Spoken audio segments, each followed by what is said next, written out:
first tear that fell from Wei's eye felt like acid, not because it burned, but because of how foreign the sensation was. Warm liquid pooling, then spilling down his cheek in a thin rivulet. He was sitting in the Central Harmony cafeteria, Unit 17, surrounded by 200 other citizens, consuming their precisely calibrated midday nutrition. The vegetable protein composite tasted like it always did, which is to say it tasted of nothing in particular. The sterilized air circulated at the regulation 72.5 degrees Celsius. The ambient music pulsed at exactly 62 beats per minute, the scientifically proven optimal tempo for digestion. Everything was perfect as it had been for the past 47 years of Wei's life. Everything was exactly as the Emotional Equilibrium Act of 2079 had ensured it would be. Until that impossible tear. Wei's hand flew to his face, fingers touching the unfamiliar wetness with confusion. His breathing pattern changed, became irregular, accelerated. A pressure built in his chest, rising up his throat, constricting it. Across the table, Citizen Lin paused, fork halfway to her mouth, and observed his distress with clinical detachment. "Citizen Wei, are you experiencing a physiological malfunction? Should I alert a medical drone?" Wei couldn't answer. The pressure in his chest had become overwhelming, painful even. His vision blurred as more tears formed, spilling freely now. Then came the sound, a gasping, choking noise that erupted from his throat. A sob. He was crying, actually crying, a behavior that had been engineered out of the human genome 3 generations ago. The cafeteria fell silent as heads turned toward the disruption. 200 pairs of eyes watched with the same detached curiosity. One might observe a malfunctioning service terminal. No alarm, no fear, no sympathy, just observation. Wei stood abruptly, knocking over his regulation cup of filtered water. I need to go to medical." The words came out strangled, unfamiliar. He'd never experienced a voice altered by emotion before. Nobody had, not since the calibration. He stumbled toward the exit, tears still flowing, that strange pressure still building in his chest. Behind him he heard Citizen Lin's calm voice activating her comlink. Medical alert in Central Harmony Cafeteria Unit 17. Citizen displaying signs of severe physiological abnormality. The medical evaluation chamber was white, sterile, and perfectly circular. Wei sat on the examination platform. His tears finally dried, though occasional aftershocks of that strange pressure. What was it, sadness? Grief still pulsed through his body. Dr. Tao studied the neural scan results with a slight furrow in her brow, the closest thing to concern that her calibrated emotional range would allow. "I've never seen readings like these," she said, more to herself than to Wei. "Your amygdala and limbic system are showing activity patterns consistent with, but that's impossible." "With what?" Wei asked, his voice still feeling raw and strange. Dr. Tao looked at him directly. "With pre-calibration emotional response patterns, specifically with what historical records identify as sadness." Wei stared at her. "But that's been eliminated. Everyone knows that. The genetic modifications, the neural calibration at birth." "Yes." Dr. Tao cut him off. "Which is why these results are impossible. The ability to feel such destabilizing emotions was eliminated for the good of society. No one born after the Equilibrium Act should be capable of experiencing anything beyond the approved spectrum of productive emotional responses." She gestured at the neural visualization hovering in the air between them, a 3-dimensional model of Wei's brain with angry red patches pulsing in areas that should have been dormant. "And yet here we are. Your limbic system is fully activated. Your neurotransmitter levels show massive spikes in chemicals associated with emotional distress. Your tear ducts, which should be vestigial, are fully functional." She shook her head. "It's as if the calibration never took hold in you at all." Wei tried to process this information logically, but the unfamiliar emotions kept interfering, sending waves of something through his body. He didn't have words for these sensations. No one did anymore. What happens now?" he asked. Dr. Tao's expression didn't change. It couldn't. But her voice took on a more measured tone. "Protocol for genetic anomalies of this severity is clear. You'll need to be transferred to the Central Research Facility for comprehensive evaluation. This could represent a significant threat to emotional equilibrium if it's contagious or heritable." Threat. Wei repeated, a new sensation washing over him, something cold and tight making his heart beat faster. "I'm not a threat. I'm just feeling things. Precisely, Dr. Tao said, as if he'd made her point for her. Unregulated emotion was the primary cause of human suffering and societal instability throughout history. Wars, crimes of passion, depression, anxiety, hatred all stemmed from emotional responses that served no productive purpose. The calibration freed humanity from that burden. She tapped her comm link. I'm authorizing your immediate transfer to Central Research. A transport will arrive shortly. Please remain seated and try to maintain normal respiratory patterns. As Dr. Tao turned to leave, Wei felt another unfamiliar impulse rise within him, a desperate need to connect to be understood. Wait, he called after her. Don't you want to know what it feels like? Aren't you curious? Dr. Tao paused at the door. Curiosity outside prescribed research parameters is an inefficient emotional response. It was minimized in the calibration for optimal productivity.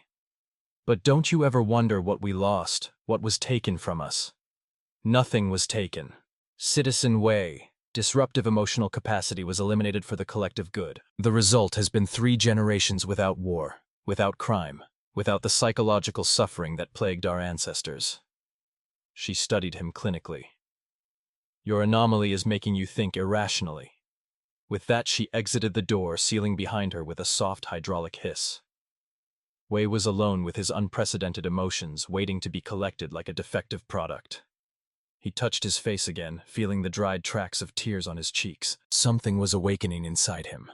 Memories or instincts buried deep beneath the genetic modifications and neural conditioning. Sadness. He was feeling sadness, but why? His life had been perfect, regulated, optimized, and peaceful. He had never experienced loss, never known suffering. What could possibly have triggered such an archaic emotional response? As he sat there, other unfamiliar sensations began to surface. A heaviness in his chest when he thought about being taken away for research. A burning sensation in his stomach when he considered never returning to his assigned living unit. Fear. That's what it was. He was feeling. Fear. And beneath it all, something else. A longing for something he couldn't name, because he'd never experienced it. A void he hadn't known existed until this moment. The realization hit him with unexpected force. He was mourning the connections he'd never had, the depths of experience that had been engineered out of humanity. He was sad not just for himself, but for everyone, for what they'd lost, without ever knowing it was gone. The Central Research Facility loomed at the edge of the city, a massive complex of white towers and transparent domes, surrounded by perfectly maintained gardens where no flower grew out of place. It was here that the architects of the Emotional Equilibrium Act had developed the calibration, and here where they continually refined it generation after generation. Wei sat in the observation chamber surrounded by researchers who studied him through one-way glass. For 3 days, they had subjected him to a battery of tests, neural scans, genetic analyses, psychological evaluations, designed to trigger emotional responses. He had cried 17 more times. He had experienced anger, a hot, explosive sensation that made him want to break things. He had felt joy, a bubbling lightness that made him laugh until his sides hurt. He had known fear so intense it paralyzed him, and hope so powerful it felt like flying. 3 days of emotion after 47 years of calm equilibrium. It was exhausting. It was exhilarating. It was human. On the 4th day, Director Chen himself came to speak with Wei. The director was older than most citizens were permitted to become the benefits of being the chief architect of the calibration program. His perfectly groomed silver hair and immaculate white uniform gave him an almost ethereal appearance as he entered the observation chamber. Citizen Wei, he greeted, his voice precisely modulated. I must say you've become the most interesting research subject we've had in decades. Wei looked up at him, no longer bothering to hide the emotions that played across his face. Am I a subject now, not a citizen? A slight incline of the director's head. An interesting semantic distinction. Does that classification distress you? Yes. Wei said simply. It makes me feel diminished, like I'm no longer human to you. Fascinating. The director took a seat across from Wei. You've developed emotional awareness and vocabulary remarkably quickly. Most pre-calibration humans took years to achieve emotional literacy, even with full physiological capacity for feelings. I've had nothing else to do in here but feel things and figure out what they're called. Indeed. The director studied him with clinical interest. Do you know why you're experiencing these emotions? Citizen Wei, why the calibration appears to have failed in your case. Wei shook his head. I've been asking myself that question for days. I was born in a standard cultivation chamber. I received the standard genetic modifications and neural calibration at birth. My development was unremarkable. I've been an efficient clerk in the Central Administrative Division for 26 years. There's nothing special about me. That's not entirely accurate, the director said. According to our analysis, you are special. Unique, in fact. You carry a previously unidentified genetic mutation that has slowly neutralized your calibration over time. It's quite remarkable, really. A 1 in a billion anomaly. The director pulled up a holographic display showing complex genetic sequences. This mutation has essentially reversed the emotion-suppressing aspects of the calibration while leaving the beneficial physical modifications intact. The effect appears to have been gradual, culminating in your recent emotional activation. Wei tried to process this information. So, I'm broken. From a certain perspective, yes, the director acknowledged. From another, you're a fascinating window into humanity's past. You're experiencing what our ancestors felt, the full spectrum of emotions that we engineered out of the human experience for the greater good.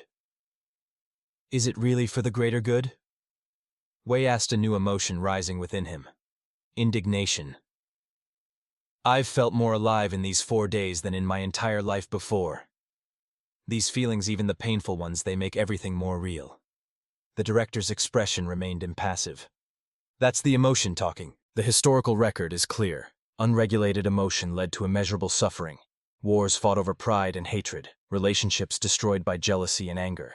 Individuals incapacitated by grief and depression. Society crippled by fear and division. But what about love? Wei asked, naming the emotion he had only read about in historical archives, but somehow felt stirring within him. What about joy and wonder and compassion? Didn't we lose those too? Acceptable casualties in the pursuit of stability, the director said without hesitation. The regulated positive regard that citizens now experience toward one another is sufficient for social cohesion without the volatility of love. The measured appreciation of achievement is more productive than joy. The calibrated interest in discovery more efficient than wonder. Wei leaned forward, an intensity in his eyes that would have been impossible before his emotional awakening. But what's the point of stability if we're not truly living? We're just existing, processing through our days like machines. For the first time, a fleeting something crossed the director's face so quick, Wei almost missed it. Was it doubt, regret? Whatever it was, it vanished almost instantly. Your perspective is understandable given your condition, the director said evenly, but it reinforces why the calibration was necessary. Emotion clouds judgment. It prioritizes individual experience over collective welfare. What's going to happen to me? Wei asked, that cold fear returning. The director stood. You present us with a unique opportunity. Citizen Wei, your genetic anomaly could help us refine the calibration for future generations, ensuring no one else experiences this disruption. You will remain here as we study your condition further. Study? Wei repeated. For how long? As long as necessary. The director replied, moving toward the door. Your contribution to societal stability will be noted in the archives. As the director reached the door, Wei called after him. Have you ever wondered what it feels like to really feel something?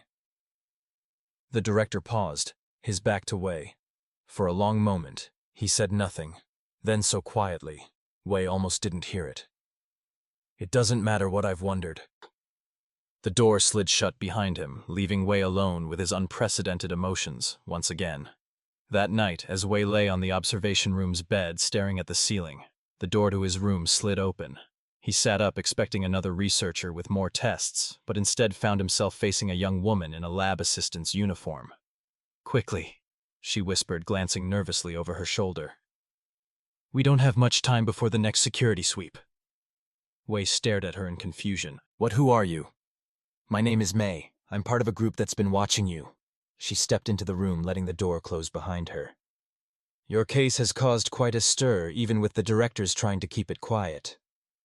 A group? What group? May approached, her movements hurried but purposeful. We call ourselves the Unforgotten. We're people who remember or try to remember what it was like before the calibration. What it meant to be fully human. HSE. Wei's heart began to race, another sensation he was still getting used to. How is that possible? The calibration has been in place for generations. Not everyone accepted it willingly, May explained, pulling a small device from her pocket. Some of our ancestors hid from the mandatory procedures. Others, like your parents, carried subtle genetic resistances that they passed down. My parents, Wei repeated, stunned. But they were standard citizens. I was cultivated in a... No, May cut him off. That's what you were told, what everyone is told, but you were born naturally to parents who were part of our group. When their resistance was discovered, they were taken. You were just an infant. They calibrated you and placed you in the system with a manufactured history. Wei felt dizzy with this new information, emotions crashing through him in waves. Why are you telling me this now? Why help me? Because you're proof. May said, her eyes intense. Proof that what they did to us isn't permanent, that we can reclaim what was taken. She held up the small device. This will disable your tracking implant temporarily, enough time for us to get you out of the facility. Wei hesitated, another new emotion surfacing, doubt. Where would we go? The emotional security forces are everywhere. There are places, May assured him, communities beyond the city borders where people are learning to feel again. Some are like you, anomalies whose calibration failed.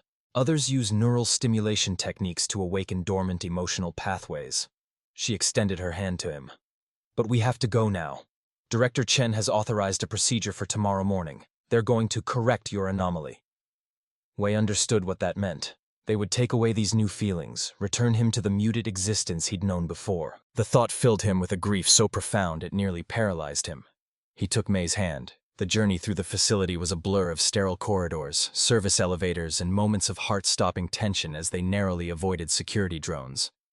May moved with the confidence of someone who had planned this escape meticulously, using her lab credentials to bypass security checkpoints and timing their movements between surveillance sweeps. They emerged from an emergency exit into the cool night air, the first time Wei had been outside after dark in his entire regulated life.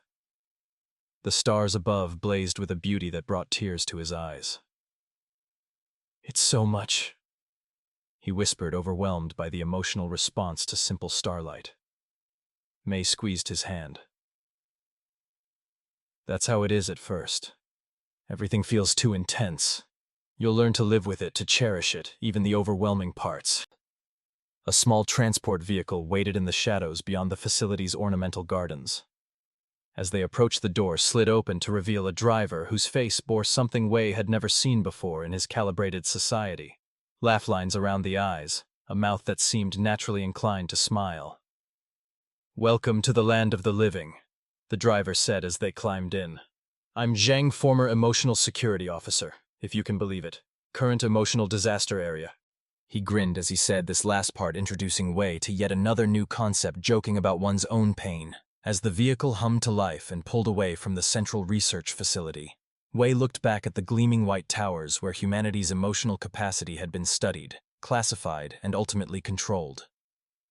There are others like me, he asked, turning to May. More than the directors want to admit, she confirmed. The calibration isn't as perfect as they claim. Every generation more anomalies appear. More people cry for the first time, or laugh too loudly, or feel anger or love. And what happens when there are enough of us? When too many people start feeling again? May's expression grew thoughtful. That's what the directors fear most. Not just the return of emotional instability, but the reckoning that would come with it. The anger people would feel at having such a fundamental part of their humanity taken from them without consent. Zhang spoke up from the driver's seat as the city lights began to fade behind them. That's why we're not trying to overthrow the system, not directly anyway. We're just creating spaces where people can remember what it means to be human. The rest will follow naturally. How? Wei asked. Because emotions are contagious, May said simply. That's why the calibration has to be reinforced with each generation. Deep down, at a level even genetic engineering can't quite reach, humans are wired to feel, to connect. All it takes is exposure to uncalibrated emotion to start awakening those dormant pathways. The transport crested a hill, and Wei gasped as he saw lights spread out in a valley below. Not the perfectly regulated illumination of the city, but warm, irregular lights that somehow looked more alive. "Welcome to New Haven," Zhang announced. Population about 3,000 emotional disasters, former citizens, and naturally born children. The largest of 12 similar communities hidden around the old national borders. Wei felt something expand in his chest, that emotion he was coming to recognize as hope. And people just feel things here, whatever they want to feel. "It's not always easy," Mei cautioned. "Remember, emotions evolved for survival purposes. They can be painful, overwhelming. We've had to relearn how to process them, how to support each other through the hard ones. But yes, people feel freely here." As the transport descended toward the community, Wei caught sight of something he'd only seen in historical archives: children playing their movements, uncalibrated, their faces animated with what could only be joy. "Is that why I felt sad?" Wei asked suddenly. "In the cafeteria that first day, why sadness was the first emotion to break through." Mei looked at him with compassion, another expression he was still learning to recognize. "We have a theory about that. The deepest loss, the one written into our very cells, is the loss of our emotional capacity itself. When the calibration begins to fail, grief is often the first emotion to surface, grief for all the feelings never felt, all the connections never made." Wei nodded, fresh tears forming as the truth of her words resonated within him. "I was mourning without knowing what I'd lost." "Yes," Mei said softly. "But now you've found it, and more importantly, it's found you." The transport slowed as they reached the outskirts of New Haven. Wei could see people moving about, their gestures, animated, their faces, expressive in ways he'd never witnessed before. Some were laughing. Some appeared to be arguing passionately. One couple stood in an embrace, holding each other with an intensity that would have triggered multiple proximity violations in the city. They were messy, uncalibrated, emotional. They were human. Wei stepped out of the transport into his new life. The last person who knew sadness, becoming the newest person to rediscover joy. Bad. If this story about emotional reclamation in a world engineered for emotional flatness resonated with you, hit that like button and subscribe for more explorations of dystopian futures. What emotions do you think would be hardest to live without? Share your thoughts in the comments below.